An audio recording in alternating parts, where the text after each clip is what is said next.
En la atmósfera de la Guerra Fría, una información mínima podía desencadenar histeria y exageración. En manos equivocadas, tal paranoia podía tener devastadoras consecuencias. En ninguna ocasión se plasmó con tanta veracidad como en la radical teoría de conspiración que salió a la luz en 1978.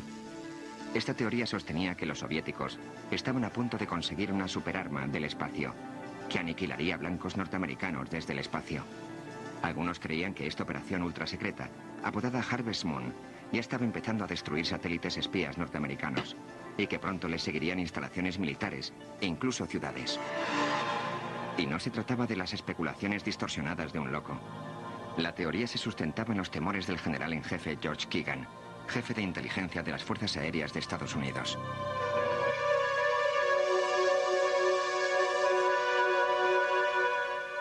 Lo que había alarmado tanto a Keegan era su sospecha de que en un recóndito lugar de Asia, los soviéticos habían perfeccionado una superarma. El arma, según afirmaba Keegan, era un rayo de partículas. Similar a un láser, las armas de rayos de partículas disparan partículas subatómicas como protones o electrones con una devastadora exactitud. Tal arma podía detectar un misil guiado o una aeronave y apuntar a la Tierra con una precisión quirúrgica. Cualquier nación que pusiera tales armas en la estratosfera podría dominar el mundo. La aseveración de Keegan de que los soviéticos estaban ganando esa carrera provocó una contagiosa paranoia. Según algunas fuentes, los soviéticos ya habían desplegado el dispositivo de rayos de partículas. El 26 de septiembre de 1977, Rusia lanzó el Intercosmos 17 en una supuesta misión de investigación. Pero unos informes sin confirmar afirmaban que tenía un objetivo militar más amenazante: destruir los satélites norteamericanos uno por uno.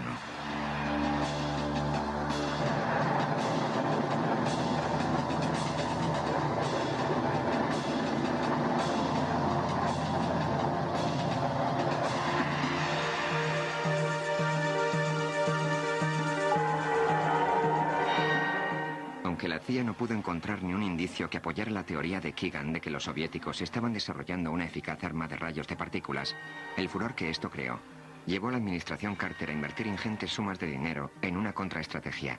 Las bases estaban echadas para la Iniciativa de Defensa Estratégica, el programa de la Guerra de las Galaxias de Ronald Reagan. El mundo en político de la cuerda floja. La administración Reagan llegó con su retórica de que la Unión Soviética encarnaba el imperio del mal. Llegó con su guerra de las galaxias para proteger la patria norteamericana del poder de represalia soviético. Mucha retórica estridente. Y aunque en realidad nunca se estuvo cerca de un ataque nuclear sobre la Unión Soviética, creo que esto no quedó claro para los responsables y el pueblo soviético. Existía un sentimiento de miedo. En teoría, el escudo espacial de alta tecnología era pura perfección. En realidad, la Guerra de las Galaxias fue un fracaso. No solo era increíblemente costoso, sino que sufría unas carencias fundamentales, empezando por el hecho de que tenía que tener un porcentaje de éxito del 100%, y de que nunca pudo ser puesto a prueba adecuadamente. Años de investigación y de batallas políticas habían sido en vano, todo por una exagerada suspicacia que se convirtió en una amenaza fantasma. Más tarde, con la apertura de los archivos secretos soviéticos, la aseveración de la CIA se confirmaría. Ningún arma ultrasecreta fue jamás documentada. La base que supuestamente lo fundamentaba se reveló una simple prueba nuclear de alcance medio.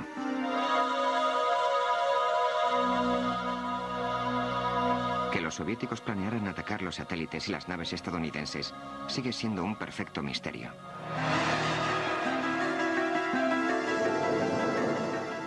Del mismo modo que Occidente cuestionaba las intenciones soviéticas, estos miraban el programa del transbordador estadounidense con inquietud. Ese temor no se producía solo en un sector de la sociedad, sino en el seno del liderazgo político y militar soviético.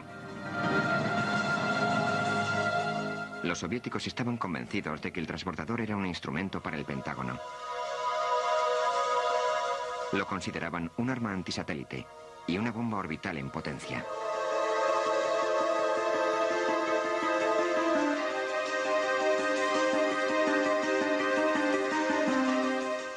contrarrestar su recelo hacia el transbordador estadounidense, los soviéticos empezaron a trabajar en un proyecto similar. Lo llamaron Buran. Gleb Lozino-Lozinsky era el diseñador principal de la nave soviética. Claro que fue una respuesta a los norteamericanos. Nadie sabía lo que había dentro del transbordador. Quizá hubiese una potente bomba H, capaz de ser lanzada a cualquier punto de la Tierra. Por eso se tomó la decisión de producir un sistema rival.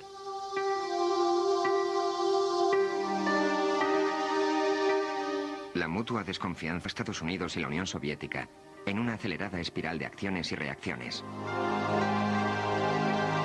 En ocasiones, las maniobras en un continente eran motivadas por hechos reales acaecidos en el otro. Pero en su gran mayoría, a pesar de la aparente libertad de prensa y apertura de Occidente, los ciudadanos de ambas naciones carecían de una información exacta. Las noticias recibidas del otro lado del océano se miraban con suspicacia y los informes oficiales del propio gobierno se acogían con gran escepticismo. Para conseguir entender esta época de recelo y engaños, debemos remontar a los orígenes mismos de la carrera espacial. Mientras los primeros ingenieros y diseñadores involucrados en la tecnología orbital eran unos incondicionales entusiastas del espacio, los que financiaban el proyecto no lo eran tanto. El progreso solo se financiaba en aquellas áreas claramente relacionadas con fines militares. La exploración espacial fue una consecuencia política posterior y se usó no como un medio de adelanto científico, sino como un instrumento de propaganda política.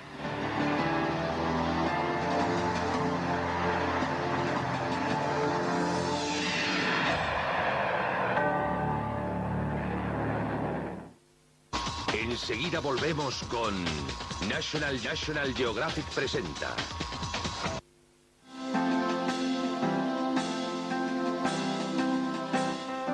De septiembre de 1959, Washington recibe la visita de un invitado de alto rango de la Unión Soviética, el jefe de Estado Nikita Khrushchev. El número 1 comunista ponía el pie en el bastión del capitalismo. Para muchos norteamericanos recelosos, el viaje no podía ser propiciado por la buena voluntad.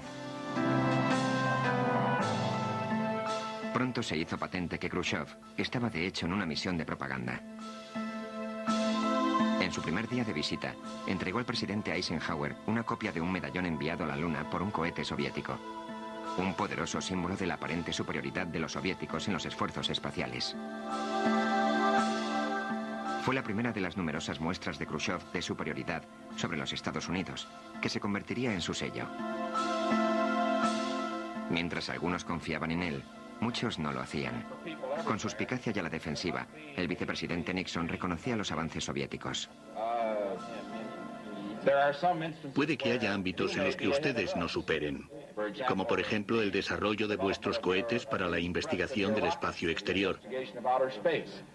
Puede que haya ámbitos, por ejemplo, la televisión en color, donde nosotros le superamos. Pero no creía en la afirmación de Khrushchev de que era un hombre de paz, ni tampoco de que un medallón soviético hubiese sido enviado a la Luna. Como muchos norteamericanos de la época, Nixon consideraba que los soviéticos eran demasiado insolventes económicamente para poder seguir financiando la exploración espacial.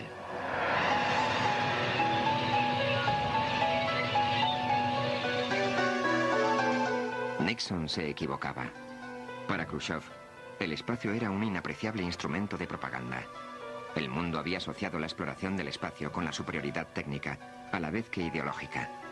Khrushchev intentaría usar esa fuerza para ganarse la alianza de los nuevos regímenes que llegaban al poder en todo el mundo. Nuestros logros en la exploración espacial han forzado al mundo capitalista a mirar a nuestra sociedad socialista con otra perspectiva, incluido el desarrollo científico e industrial. Los norteamericanos quedaban atrás en la carrera espacial, y este déficit estaba claramente presente en la mente de la gente durante los debates presidenciales de 1960. Somos los primeros en otras áreas de la ciencia, pero en el espacio no lo somos. Tenemos a un candidato a la presidencia, por ejemplo, el senador Kennedy, que no para de decir que Estados Unidos es segundo en el espacio. Y lo cierto es que el resultado espacial es hoy en día de 28-8. Tuvimos 28 lanzamientos exitosos, ellos solo 8. Creo que la Unión Soviética es la primera en el espacio. Puede que hayamos hecho más lanzamientos y todo eso. Pero usted mismo le dijo a Khrushchev, puede que vayan adelantados en el lanzamiento de cohetes, pero les adelantamos en la televisión en color. Creo que la televisión en color no es tan importante como el lanzamiento de cohetes. La superioridad soviética en los lanzamientos al espacio provenía de una necesidad defensiva. Las bases militares estadounidenses rodeaban su país, poniéndolo al vulnerable alcance de sus bombas. Los soviéticos reaccionaron desarrollando unos cohetes más grandes, capaces de recorrer mayores distancias. Algún día serían capaces de utilizar esos cohetes para alcanzar el suelo norteamericano. Khrushchev se interesó por el lanzamiento de satélites para demostrar públicamente que sus cohetes eran capaces de recorrer tales distancias. Pero tras el éxito del Sputnik, utilizó el programa espacial no solo como amenaza, sino como poderoso instrumento de propaganda, prueba de la superioridad del comunismo.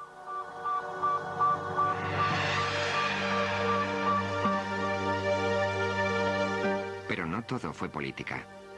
Aunque los líderes del mundo consideraran el espacio como la nueva frontera donde librar las próximas luchas de poder, otros lo veían como el terreno de nuevas exploraciones científicas.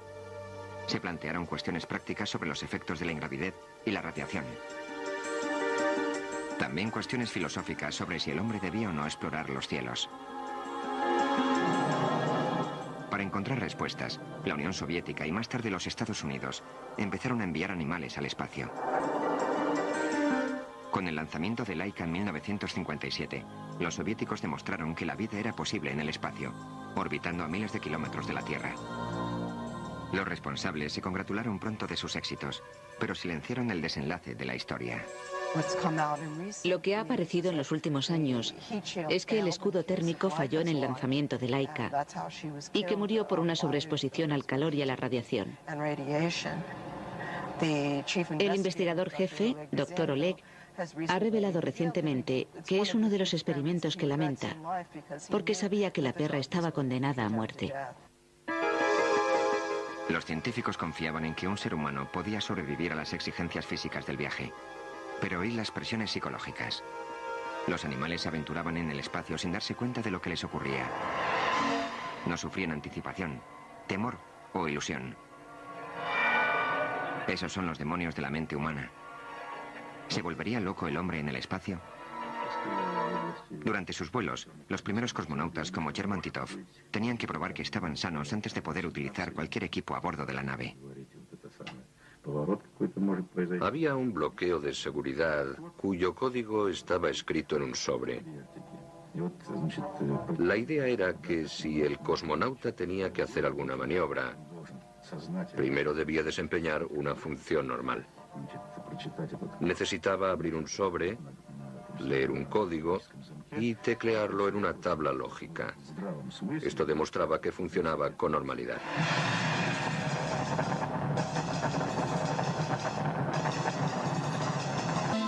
En su primer día de visita, entregó al presidente Eisenhower una copia de un medallón enviado a la Luna por un cohete soviético. Un poderoso símbolo de la aparente superioridad de los soviéticos en los esfuerzos espaciales. Fue la primera de las numerosas muestras de Khrushchev de superioridad sobre los Estados Unidos, que se convertiría en su sello. Mientras algunos confiaban en él, muchos no lo hacían. Con suspicacia y a la defensiva, el vicepresidente Nixon reconocía los avances soviéticos. Puede que haya ámbitos en los que ustedes no superen, como por ejemplo el desarrollo de vuestros cohetes para la investigación del espacio exterior. Puede que haya ámbitos, por ejemplo, la televisión en color, donde nosotros le superamos. Pero no creía en la afirmación de Khrushchev de que era un hombre de paz, ni tampoco de que un medallón soviético hubiese sido enviado a la Luna. Como muchos norteamericanos de la época, Nixon consideraba que los soviéticos eran demasiado insolventes económicamente para poder seguir financiando la exploración espacial.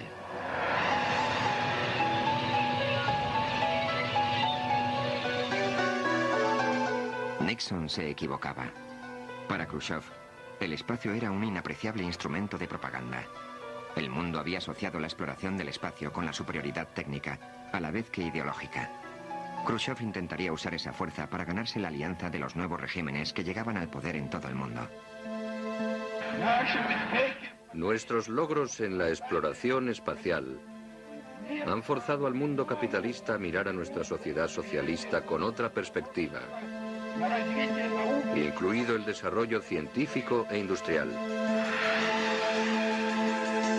Los norteamericanos quedaban atrás en la carrera espacial, y este déficit estaba claramente presente en la mente de la gente durante los debates presidenciales de 1960. Somos los primeros en otras áreas de la ciencia, pero en el espacio no lo somos. Tenemos a un candidato a la presidencia, por ejemplo, el senador Kennedy, que no para de decir que Estados Unidos es segundo en el espacio. Y lo cierto es que el resultado espacial es hoy en día de 28-8. Tuvimos 28 lanzamientos exitosos, ellos solo 8. Creo que la Unión Soviética es la primera en el espacio. Puede que hayamos hecho más lanzamientos y todo eso, pero usted mismo le dijo a Khrushchev, puede que vayan adelantados en el lanzamiento de cohetes, pero les adelantamos en la televisión en color. Creo que la televisión en color no es tan importante como el lanzamiento de cohetes. La superioridad soviética en los lanzamientos al espacio provenía de una necesidad defensiva. Las bases militares estadounidenses rodeaban su país, poniéndolo al vulnerable alcance de sus bombas. Los soviéticos reaccionaron desarrollando unos cohetes más grandes, capaces de recorrer mayores distancias. Algún día serían capaces de utilizar esos cohetes para alcanzar el suelo norteamericano.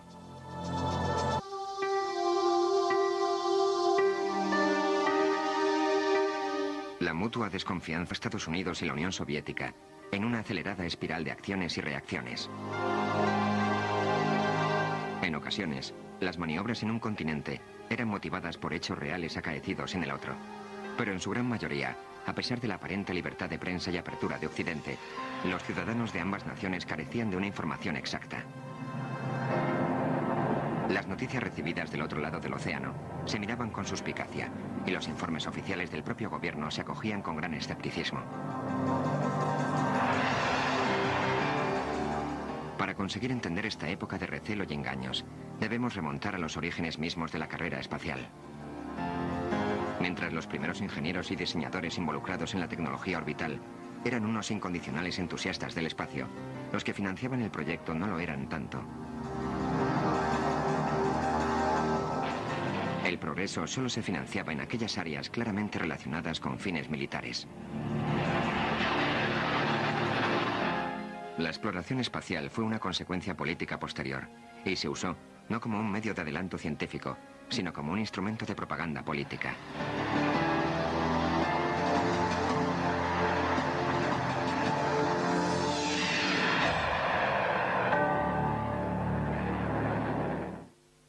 Enseguida volvemos con National Geographic presenta.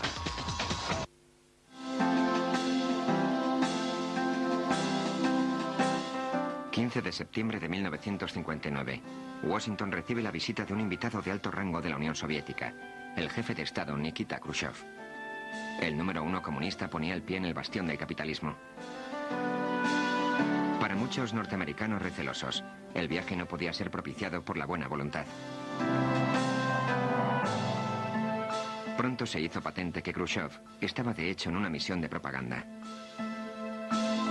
En su primer día de visita, entregó al presidente Eisenhower una copia de un medallón enviado a la Luna por un cohete soviético. Un poderoso símbolo de la aparente superioridad de los soviéticos en los esfuerzos espaciales. Fue la primera de las numerosas muestras de Khrushchev de superioridad sobre los Estados Unidos, que se convertiría en su sello. Mientras algunos confiaban en él, muchos no lo hacían. Con suspicacia y a la defensiva, el vicepresidente Nixon reconocía los avances soviéticos. Puede que haya ámbitos en los que ustedes no superen, como por ejemplo el desarrollo de vuestros cohetes para la investigación del espacio exterior. Puede que haya ámbitos, por ejemplo, la televisión en color, donde nosotros le superamos. Pero no creía en la afirmación de Khrushchev de que era un hombre de paz, de conspiración, que salió a la luz en 1978. Esta teoría sostenía que los soviéticos estaban a punto de conseguir una superarma del espacio, que aniquilaría a blancos norteamericanos desde el espacio. Algunos creían que esta operación ultrasecreta, apodada Harvest Moon, ya estaba empezando a destruir satélites espías norteamericanos, y que pronto le seguirían instalaciones militares e incluso ciudades. Y no se trataba de las especulaciones distorsionadas de un loco.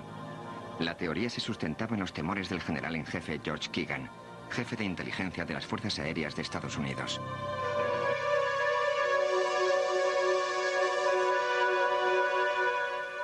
Lo que había alarmado tanto a Keegan era su sospecha de que en un recóndito lugar de Asia, los soviéticos habían perfeccionado una superarma. El arma, según afirmaba Keegan, era un rayo de partículas. Similar a un láser, las armas de rayos de partículas disparan partículas subatómicas como protones o electrones con una devastadora exactitud. Tal arma podía detectar un misil guiado o una aeronave y apuntar a la Tierra con una precisión quirúrgica. Cualquier nación que pusiera tales armas en la estratosfera podría dominar el mundo. La aseveración de Keegan de que los soviéticos estaban ganando esa carrera provocó una contagiosa paranoia. Según algunas fuentes, los soviéticos ya habían desplegado el dispositivo de rayos de partículas. El 26 de septiembre de 1977, Rusia lanzó el Intercosmos 17 en una supuesta misión de investigación. Pero unos informes sin confirmar afirmaban que tenía un objetivo militar más amenazante: destruir los satélites norteamericanos uno por uno.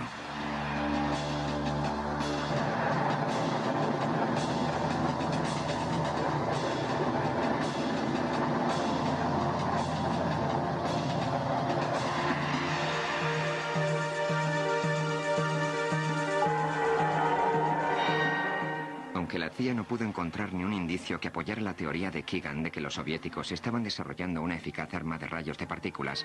El furor que esto creó llevó a la administración Carter a invertir ingentes sumas de dinero en una contraestrategia. Las bases estaban echadas para la Iniciativa de Defensa Estratégica, el programa de la Guerra de las Galaxias de Ronald Reagan.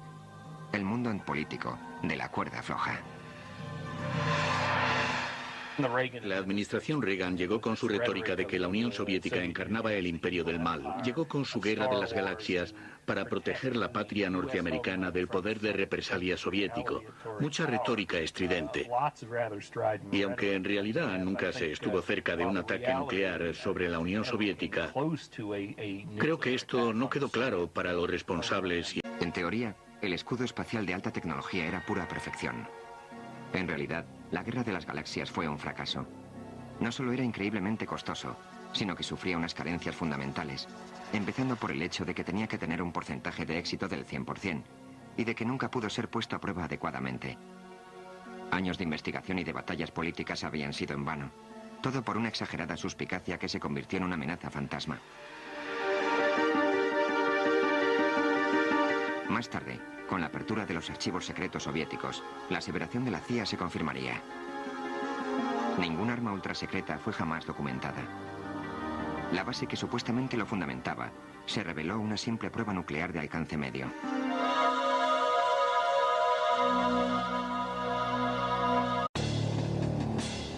En la atmósfera de la Guerra Fría, una información mínima podía desencadenar histeria y exageración.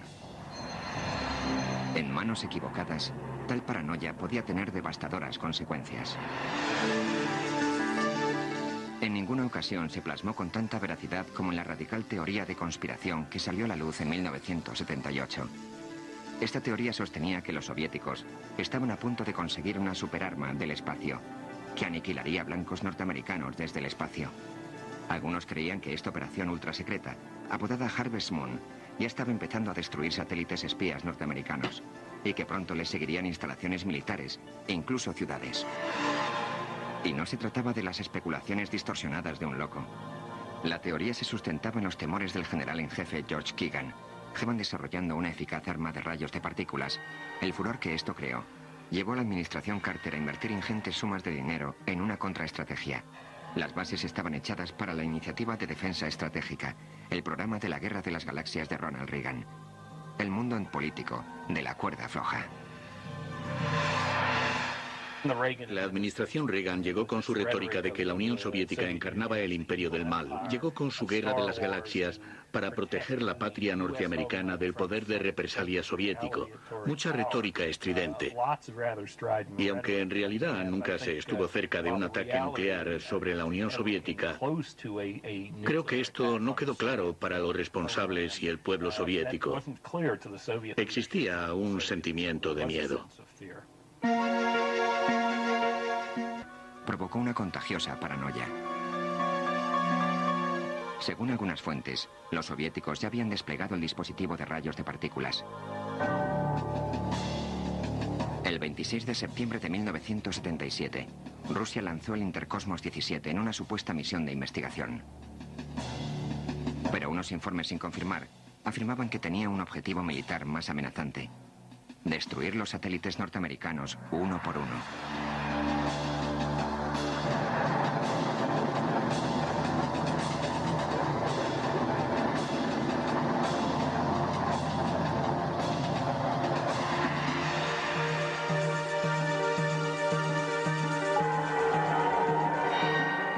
Aunque la CIA no pudo encontrar ni un indicio que apoyara la teoría de Keegan de que los soviéticos es jefe de inteligencia de las Fuerzas Aéreas de Estados Unidos.